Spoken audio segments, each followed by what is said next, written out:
Assalamualaikum warahmatullahi wabarakatuh. Perkenalkan, nama saya Isna Herlinda Maulidia. Saya akan menjelaskan tentang gerak. Gerak merupakan ciri-ciri dari makhluk hidup. Manusia dan hewan memiliki gerak yang hampir sama seperti berjalan, berlari, melompat, berenang, terbang, dan lain sebagainya. Manusia dan hewan dapat bergerak dengan berpindah posisi atau berpindah tempat. Bagaimana sih dengan gerak pada tumbuhan? Tumbuhan juga melakukan gerak, tetapi gerak yang dilakukan tumbuhan tidak seperti hewan dan manusia. Gerak pada tumbuhan sangat terbatas. Biasanya gerakannya tidak berpindah tempat, kecuali yang bersel satu. Gerakan yang dilakukan hanya dilakukan oleh bagian tertentu, misalnya bagian ujung tunas, ujung akar, atau bagian lembar daun tertentu, kecuali tumbuhan bersel satu. Gerakan tumbuhan dapat diamati dengan adanya pertumbuhan tanaman yang menuju atau ke arah tertentu. Tumbuhan melakukan gerak hanya sebatas menanggapi rangsangan. Rangsangan di sini dapat berupa sentuhan, cahaya, gravitasi, dan bahan kimia. Terdapat 3 macam gerak pada tumbuhan. Yang pertama yaitu gerak endonom. Gerak endonom adalah gerak tumbuhan yang disebabkan oleh rangsangan atau faktor-faktor yang berasal dari tumbuhan itu sendiri. Nah, gerak endonom yaitu gerak spontan tanpa rangsangan dari luar. Gerak endonom juga disebut juga autonom. Contohnya, gerak kloroplas mengelilingi isi sel sigdosis pada sel-sel daun Hydrilla sp. Yang kedua yaitu gerak higroskopis. Gerak higroskopis yaitu bagian tumbuhan yang terjadi karena adanya perubahan kadar air pada tumbuhan secara terus-menerus. Akibatnya di sini yaitu kondisi menjadi sangat kering dan pengerutan yang tidak merata pada kulit buah atau kotak spora, sehingga kulit biji atau kotak spora di sini menjadi pecah. Nah, pecahnya kulit buah dan mentalnya biji sebenarnya merupakan cara tumbuhan tersebut memancarkan alat perkembangbiakannya. Misalnya pecahnya kulit buah polong-polongan atau lamtoro, kembang merak, kacang buncis, dan kacang kedelai.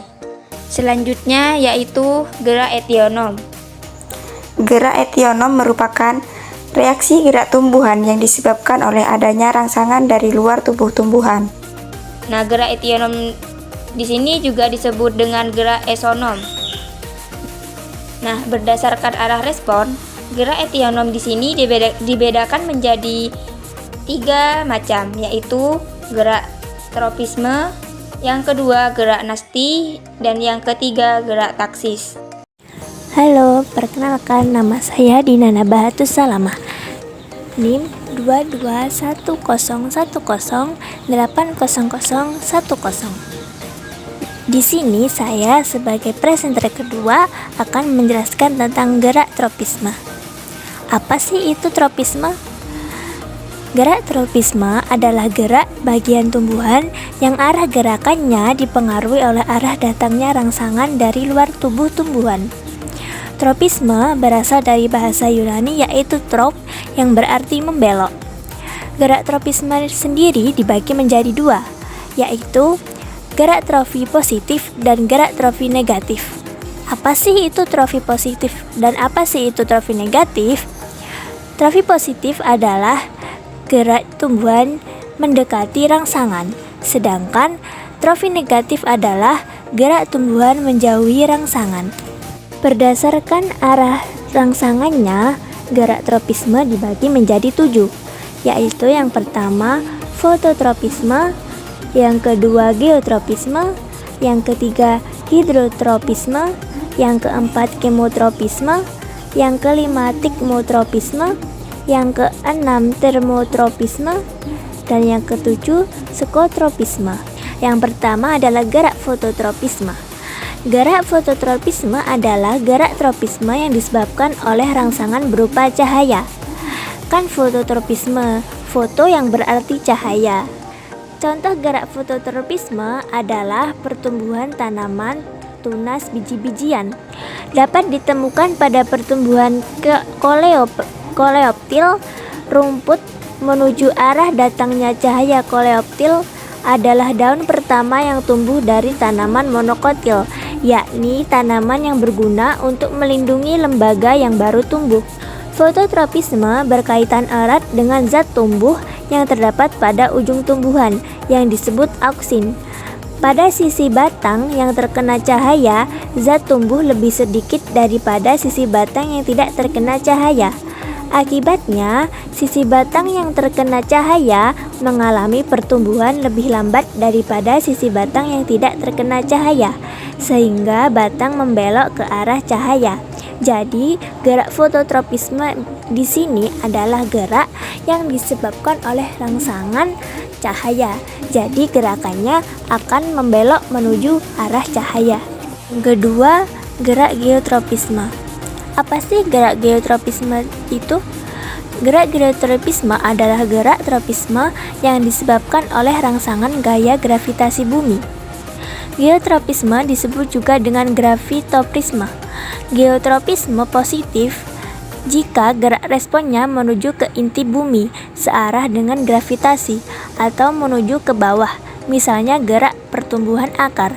Sedangkan geotropisme negatif adalah jika gerak tumbuhan responnya menjauhi inti bumi atau berlawanan dengan gravitasi menuju ke atas, misalnya gerak pertumbuhan batang.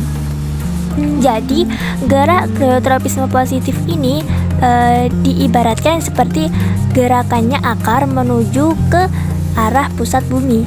Sedangkan geotropisme negatif ini diibaratkan seperti ketika kita meletakkan kecambah dengan posisi horizontal, maka akarnya akan menuju ke arah pusat bumi, membelok menuju ke arah pusat bumi, dan batangnya itu menuju ke atas sehingga berlawanan dengan gravitasi bumi. Yang ketiga adalah gerak hidrotropisme. Hidro ini kan berarti air. Nah, jadi gerak hidrotropisme adalah gerak tropisme yang disebabkan oleh adanya rangsangan berupa air. Nah, akar tumbuhan itu akan selalu menuju ke tempat yang berair, ke tempat yang basah. Karena tumbuhan itu membutuhkan air untuk tetap hidup, tumbuh bergerak. Misalnya adalah gerakan tumbuhan untuk mencari air seperti pada gambar di bawah ini. Nah, pada gambar itu terlihat ketika air diberikan ke bagian kiri dari tumbuhan, jadi airnya itu tidak tepat di atas tumbuhan. Ketika dialirkan, akar dari tumbuhan tersebut nantinya akan mencari di mana tempat air itu berada, sehingga mereka mendapatkan kecukupan air untuk tumbuh. Yang keempat adalah gerak kemotropisme. Gerak kemotropisme adalah gerak tropisme yang disebabkan oleh adanya rangsangan berupa zat kimia. Misalnya, gerak akar yang menuju unsur hara atau pupuk di dalam tanah. Pada gambar di bawah ini, di bagian A menunjukkan gerak kemotropisme negatif, sedangkan di bagian B adalah gerak kemotropisme positif. Pada bagian A, ketika suatu pot yang berisi tanaman diberikan air dan juga air sabun dalam satu wadah, pada beberapa hari selanjutnya akar tanaman tersebut akan lebih condong menuju ke arah sumber air daripada air sabun. Sedangkan pada gerak kemotropisme positif, ketika suatu pot yang berisi tanaman diberikan air dan juga pupuk, maka akar tanaman itu setelah beberapa hari mereka akan tumbuh menjadi lebih lebat dan jauh lebih banyak, karena tumbuhan sama-sama membutuhkan air dan juga pupuk untuk perkembangannya. Yang kelima adalah gerak tikmotropisme. Gerak tikmotropisme adalah pergerakan pertumbuhan sel tanaman yang dirangsang oleh sentuhan atau persinggungan. Kata ini berasal dari bahasa Yunani, yaitu tikma, yang berarti sentuhan. Contoh dari gerak tikmotropisme adalah gerak membelitnya sulur tumbuhan markisa, anggur, dan mentimun. Sulur tanaman pada awalnya akan tumbuh lurus hingga menyentuh sesuatu. Adanya kontak sulur tersebut merangsang sulur untuk tumbuh melilit karena terjadi perbedaan kecepatan pertumbuhan. Hal ini terjadi karena sel-sel yang terkena sentuhan akan memproduksi auksin dan pertumbuhannya menjadi lebih cepat hingga membengkok dan melilit sumber sentuhan. Yang keenam adalah gerak termotropisme.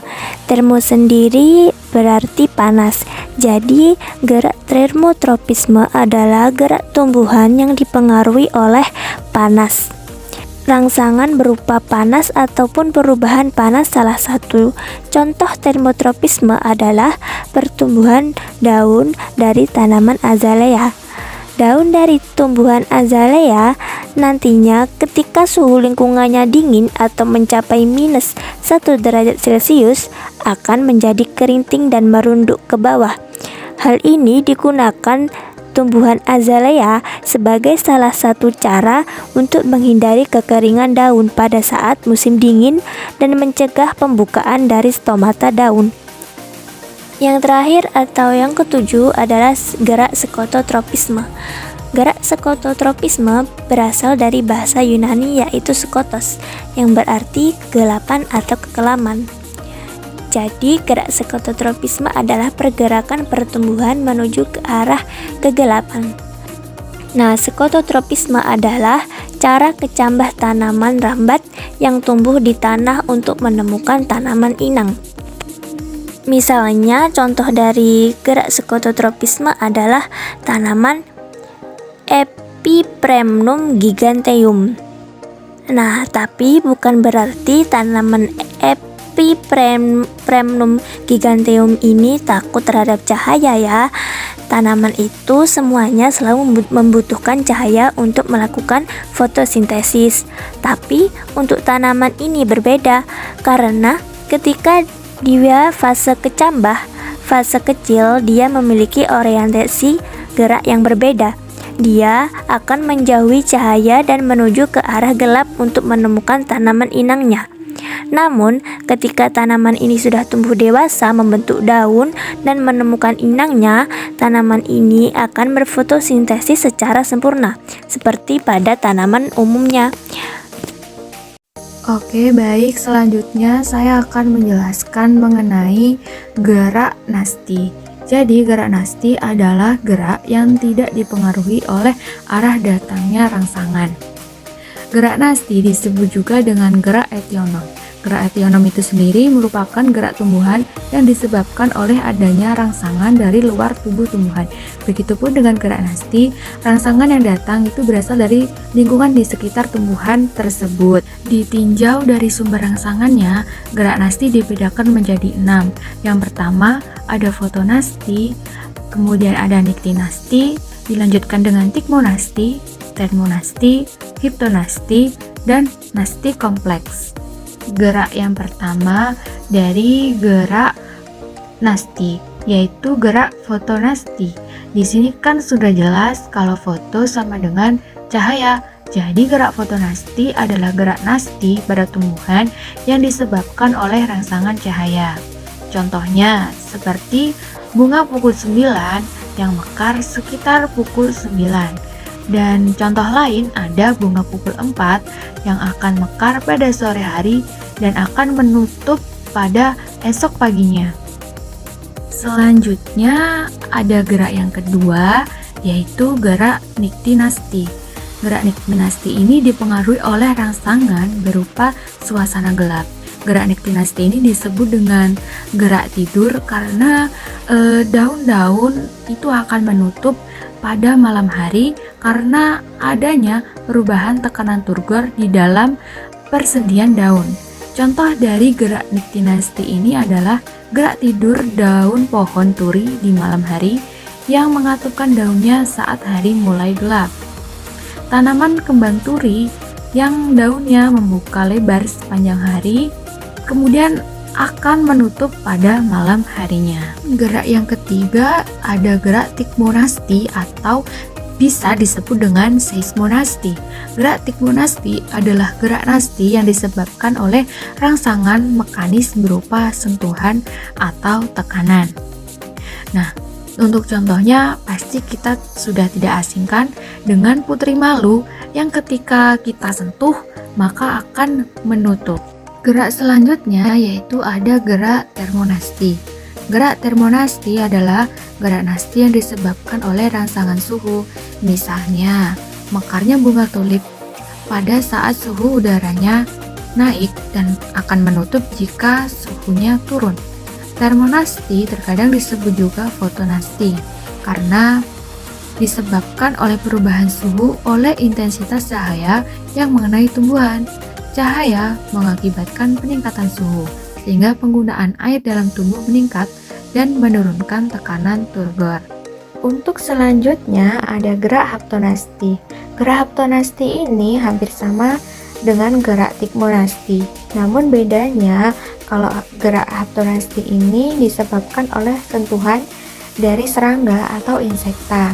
Contohnya nih, seperti menutupnya daun tanaman kantung semar atau tumbuhan Venus ketika ada serangga yang terbang atau menempel pada tumbuhan tersebut, maka tumbuhan tersebut akan menutup dan serangga akan terperangkap dan tidak dapat keluar yang kemudian akan dicerna tumbuhan menggunakan enzim.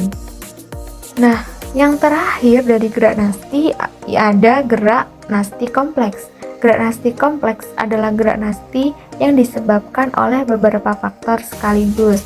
Jadi di sini gerak nasti kompleks itu tidak hanya disebabkan oleh satu faktor saja, namun ada beberapa seperti cahaya matahari, suhu, air, ataupun zat kimia. Contoh gerak nasti kompleks adalah gerakan membuka dan menutup pada stomata. Nah, sekian penjelasan dari saya mengenai gerak nasti. Terima kasih. Assalamualaikum warahmatullahi wabarakatuh. Di sini saya akan melanjutkan penjelasan oleh rekan saya sebelumnya. Perkenalkan, nama saya Tuti Hidayati. Di sini saya akan menjelaskan seputar gerak taksis. Apa sih gerak taksis itu? Gerak taksis adalah gerak seluruh tubuh atau bagian dari tubuh tumbuhan yang berpindah tempat dan arah perpindahannya yang dipengaruhi oleh rangsangan.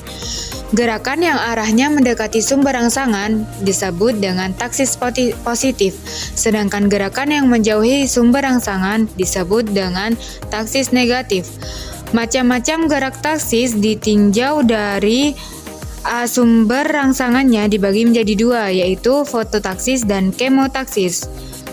Foto yang artinya cahaya, berarti gerak ini adalah gerak yang disebabkan oleh adanya rangsangan yang berupa cahaya.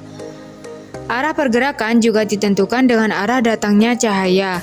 Misalnya, klorofil atau zat hijau daun yang bergerak menuju arah datangnya cahaya. Yang kedua yaitu gerak kemotaksis. Kemo yang artinya zat kimia, yaitu gerak taksis yang disebabkan oleh rangsangan yang berupa adanya zat kimia. Misalnya, yaitu yang pertama, spermatozoa yang bergerak menuju sel telur pada peristiwa pembuahan metagenesis tumbuhan lumut atau bryophyta. Contoh yang kedua yaitu sel telur ovum yang mengeluarkan zat kimia berupa gula dan protein yang hal tersebut dapat merangsang spermatozoa untuk bergerak mendekatinya lalu terjadi fertilisasi.